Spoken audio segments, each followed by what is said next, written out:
Hello everyone, সকলোকে নতুন এটা ভিডিঅ'ত মই স্বাগতম জনাইছো। এই ভিডিঅ'টো যিসকলে এবাৰ ক্লাছ 10ত অসমৰ বোৰ্ড এক্সাম দিব গৈ আছে তাৰ উপৰি যিসকলে ক্লাছ 12ত হাই সেকেন্ডাৰী ফাইনেল এক্সাম দিব গৈ আছে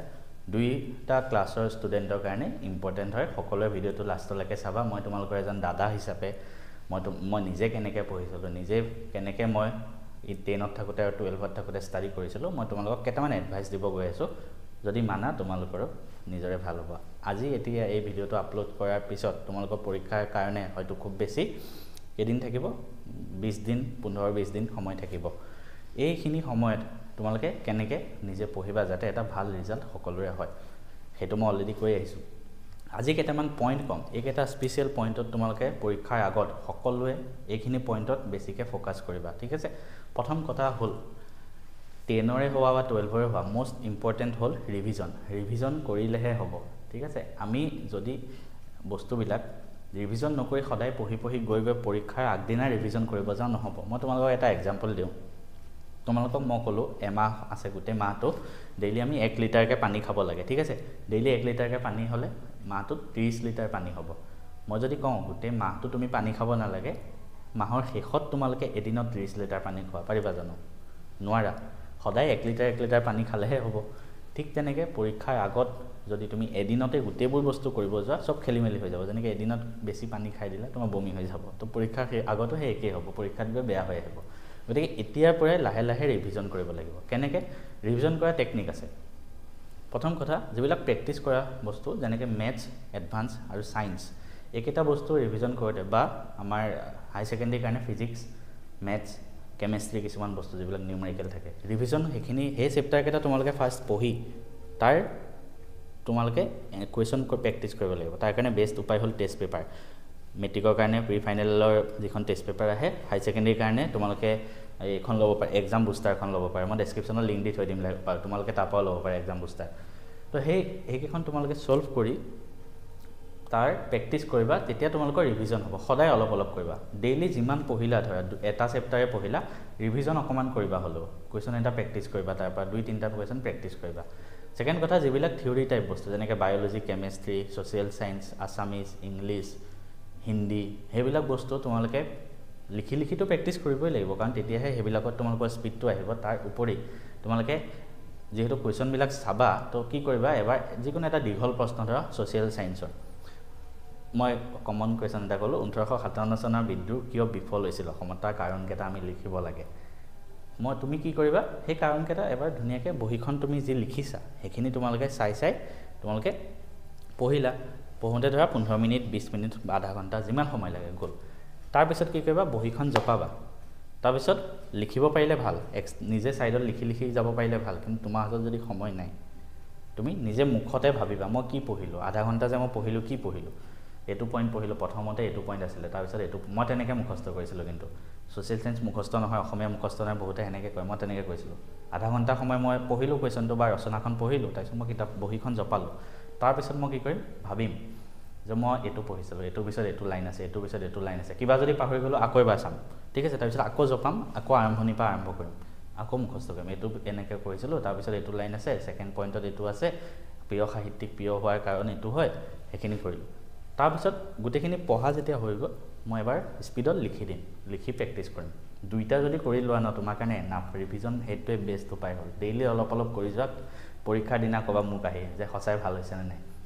গতিকে ৰিভিজন কৰিবই লাগিব, তেতিয়াহে। ছেকেণ্ড ইম্পৰ্টেণ্ট কথা হ'ল, তোমালোকে পৰীক্ষাৰ আগত তোমালোকে নিজৰ নোটছ চেঞ্জ নকৰিবা। মই কিয় কৈছোঁ, কাৰণ সমাজ বিজ্ঞান, অসমীয়া, হাই ছেকেণ্ডেৰীৰ কাৰণে আছামিজ, ইংলিছ, বায়'লজি, কেমেষ্ট্ৰি, তোমালোকে যিখিনি পঢ়িলা গোটেই বছৰটো, সেই নোটছখিনি তোমালোকে এতিয়া সলনি কৰাৰ দৰকাৰ নাই। তোমালোকে ক'ৰবাত হয়তো নতুন ভাল ইম্পৰ্টেণ্ট পইণ্ট পাইছা, সেইটো নিজৰ নোটছৰ লগত ছাইডত লিখি দিয়া, একো কথা নাই, অসমীয়া হওক সমাজ বিজ্ঞানত হওক। কিন্তু কমপ্লিট সলাই নিদিবা। মই ধৰা তোমালোকক আজি এটা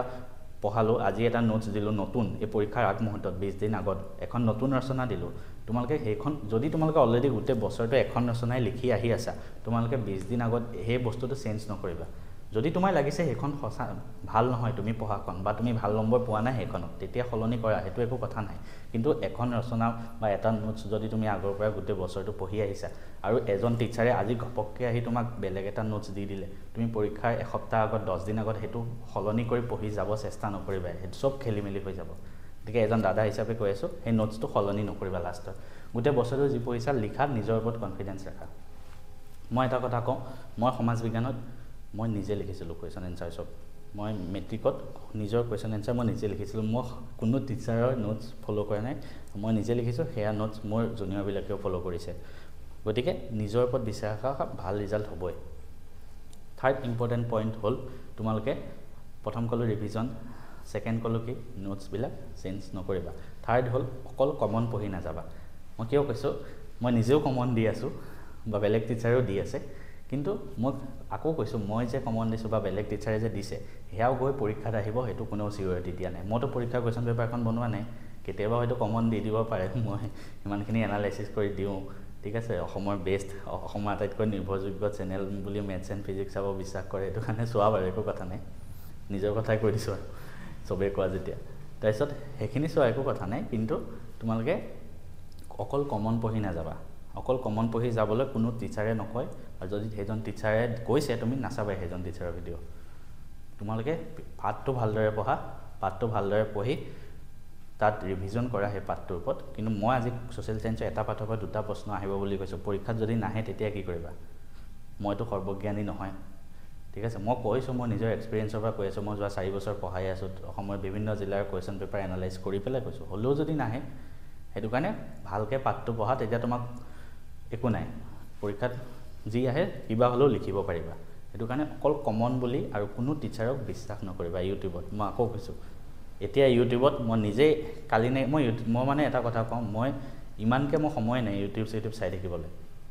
মই দিনটো যিহেতু অফিচত থাকোঁ আহি তোমালোকৰ কাৰণে ভিডিঅ' বনাই থাকোঁ তাৰ মাজত ইউটিউব খুলি চাবলৈ সময় নাই এই দেওবাৰ কাৰণে আজি মই ইউটিউবটো চাইছিলোঁ এনেই তাৰপিছত তাতে মই দেখিলোঁ মানে HSLCৰ কাৰণে কিমান নতুন নতুন চেনেল আহিছে কিমান কমন কুৱেশ্যন বেছি আছে 100 টকা 200 টকা মই সঁচা কৈছোঁ ন একো লাভ নাই তুমি বিশ্বাস নকৰিবা কাকো মই আকৌ কৈছোঁ যিকোনো ইউটিউবাৰক তুমি বিশ্বাস নকৰিবা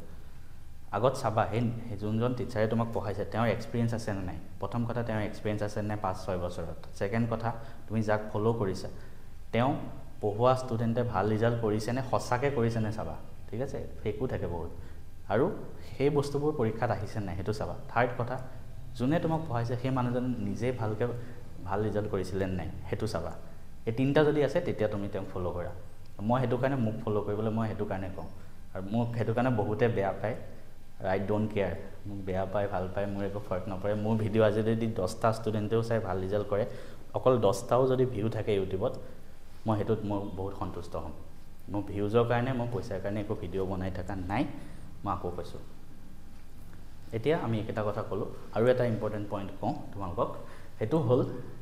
নিজৰ কোনো ফ্ৰেণ্ডক তোমালোকে পৰীক্ষাৰ আগমুহূৰ্তত বিশ্বাস নকৰিবা নিজৰ লগৰ ল'ৰা বা ছোৱালীয়ে তোমালোকক পৰীক্ষাৰ আগত ফোন কৰি ক'ব হেল্ল' হেৰি তুমি এইটো পঢ়িলানে নাই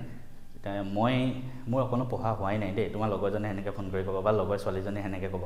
মোৰ একোৱে পঢ়া হোৱা নাই সমাজ বিজ্ঞানত তোমাক ক'ব সমাজ বিজ্ঞানত পঢ়া হোৱা নাই বা অসমীয়াত পঢ়া হোৱা নাই ফিজিক্স পঢ়া হোৱা নাই পৰীক্ষাৰ দিনা বা পৰীক্ষাৰ দিনাও নকয় পৰীক্ষাৰ ৰিজাল্টত চাবা তাৰে ৰিজাল্ট ভাল হ'ব বা তাইৰে ৰিজাল্ট ভাল হ'ব তোমাতকৈ বেছি তোমাক যে সেই ফোনটো কৰিলে কিয় জানা তোমাৰ লগত কম্পেয়াৰ কৰিছে তুমি কিমান পঢ়িছা আৰু সি কিমান পঢ়িছে বা তাই কিমান পঢ়িছে সেইটো কম্পেয়াৰ কৰিবৰ কাৰণেহে তোমাক ফোন কৰিছে গতিকে কোনো লগৰ ল'ৰা ছোৱালীক পৰীক্ষাৰ আগমুহূৰ্তত একেবাৰে বিশ্বাস নকৰিবা তুমিও ক'বা মোৰো পঢ়া হোৱা নাই সেনেকৈ কৈ থৈ দিবা মোৰো একো পঢ়া হোৱা নাই এতিয়া তোমাক ফোন কৰি তেনেকৈ ক'ব একো পঢ়া হোৱা নাই তুমি বিশ্বাস কৰি ল'বা কিন্তু পৰীক্ষাৰ ৰিজাল্টত চাবা তাৰে বেছি ভাল ৰিজাল্ট হ'ব সাপ আৰু নিজৰ লগৰ ল'ৰা বা ছোৱালীক পঢ়া টাইমত কেতিয়াও বিশ্বাস নকৰিবা এই দুটা বস্তু মই আকৌ কৈছোঁ আৰু এটা কথা তোমালোকে এতিয়া কিছুমান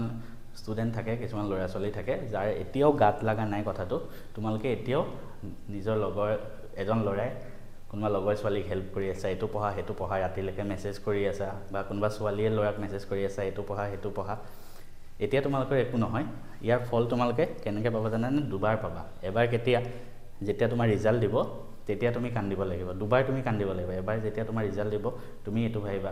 আজি যদি মই তাইক এনেকৈ হেল্প কৰি নাথাকিলোঁ হয় মোৰো ভাল ৰিজাল্ট হ'ল আজি তাইৰ ভাল ৰিজাল্ট হ'ল কিন্তু মোৰ নহ'লে ঠিক আছে তাৰপিছত তাই ভাল কলেজ এখনত ছিট পাব তাই ভালকৈ পঢ়ি শুনি তেতিয়াও তোমাৰ লগত কণ্টেক্ট থাকিব তাৰপিছত 5-6 বছৰ 7 বছৰৰ পিছত তাই এটা ভাল চাকৰি কৰা ল'ৰা পাই তোমাক এৰি থৈ ধুনীয়াকৈ গুচি যাব তেতিয়াও তুমি কান্দিবা তেতিয়াও তুমি 7 বছৰ আগৰ কথা ভাবিবা মই যদি মেট্ৰিকৰ টাইমত সেনেকৈ তাইক সহায় নকৰিলোঁ মই নিজেও পঢ়িলোঁ হয় মই নিজেও এটা ভাল পজিশ্যনত থাকিব পাৰিলোঁ হয় গতিকে যদি তুমি কাৰোবাক এনেকৈ সহায় কৰি আছা ছোৱালীয়েও ল'ৰাক সহায় বা ল'ৰাই ছোৱালীক মই কাৰো কথা নকওঁ বায়েছ নকওঁ ল'ৰাও একে ছোৱালীও একে আজি এনেকৈ সহায় কৰি আছা দুবাৰ কান্দিবা ৰিজাল্টৰ দিনা আৰু 7 বছৰ পিছত যেতিয়া তোমাৰ বয়ফ্ৰেণ্ডটো বা গাৰ্লফ্ৰেণ্ডটোৰ বিয়া হৈ বেলেগলৈ গুচি যাব গতিকে এতিয়া সময় থাকোঁতে নিজক চেঞ্জ কৰা টাইম দিয়া এইবিলাকত আৰু ইম্পৰ্টেণ্ট কথা এটা কওঁ সেইটো হ'ল শ্লিপ পৰীক্ষাৰ আগমুহূৰ্তত তোমালোকক নিজৰ টোপনিটো বহুত ইম্পৰ্টেণ্ট হয় এতিয়া যিমানেই পৰীক্ষাৰ কাষ চাপি আহিব টোপনি ক্ষতি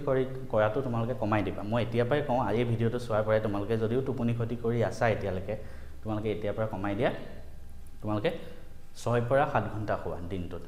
দিনটোত মানে কি ৰাতি অকল দিনত শুৱাটো মই প্ৰিফাৰ নকৰোঁ হ'লেও যদি শুব বিচাৰে 15 মিনিট আধা ঘণ্টা শুৱা কিন্তু ৰাতি অকল 6 ঘণ্টাৰ পৰা 7 ঘণ্টা শুৱা তাতকৈ বেছি নুশুবা তাতকৈ কমো নুশুবা কম শুলে নিজৰ স্বাস্থ্যৰ ক্ষতি হ'ব পৰীক্ষাত ভালকৈ লিখিব নোৱাৰিবা বেছিকৈ শুলে নিজৰ সময় নষ্ট হ'ব 6-7 ঘণ্টা শুৱা ডেট ইজ এনাফ আৰু last and most important point mistake notebook সেইটো কি বস্তু প্ৰত্যেকজন টপাৰে সেইটো বনায় মই নিজেও বনাইছিলোঁ মিষ্টেক নোটবুক মানে এখন তুমি বহি বনোৱা তাত তোমাৰ ভুল লিখিবা অকল মই যে ক'লোঁ তোমালোকক টেষ্ট পেপাৰ ছল্ভ কৰিব লাগে কেনেকৈ কৰিব লাগে মই অলৰেডি কৈছোঁ 3 ঘণ্টা সময় লৈ তোমালোকে টেষ্টৰ প্ৰশ্নবিলাক এনালাইজ কৰি নিজে লিখিবা আৰু নিজৰ ভুলবিলাক যি বস্তুৱে ভুল নহওক সেই বহিখনত লিখি গৈ থাকা মিষ্টেক নোটবুক বনাবা তাত দুটা টাইপৰ বস্তু লিখিব লাগে এটা হ'ল তোমালোকে টেষ্ট পেপাৰ ছল্ভ কৰোঁতে কি ভুল হৈছে লিখিবা এইটো পইণ্টত এইটো মই ভুলকৈ কৰিছোঁ আৰু সেকেণ্ড হ'ল সেই ভুলকৈ কৰাৰ পিছত তোমালোকে কি কথা শিকিলা কি নতুন টপিক শিকিলা কি নতুন টপিক জানিলা লিখি যোৱা